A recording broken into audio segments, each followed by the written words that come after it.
হাসপাতালে ভর্তি দেশের শোবিজ অঙ্গনের জনপ্রিয় অভিনেতা জাহিদ হাসান।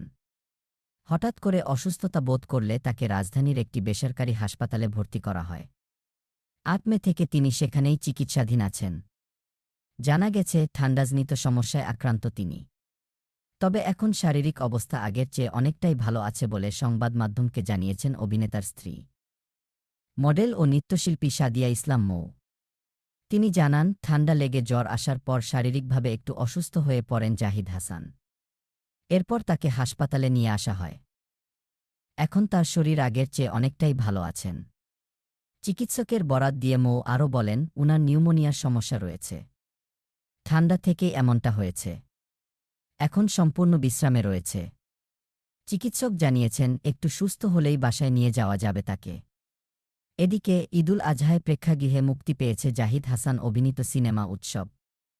তানিম নূর পরিচালিত পারিবারিক গল্পের এই ছবিটিতে আরও অভিনয় করেছেন আফসানা মিমি, অপি করিম, চঞ্চল চৌধুরী, জয়া আহসান সহ অনেকে।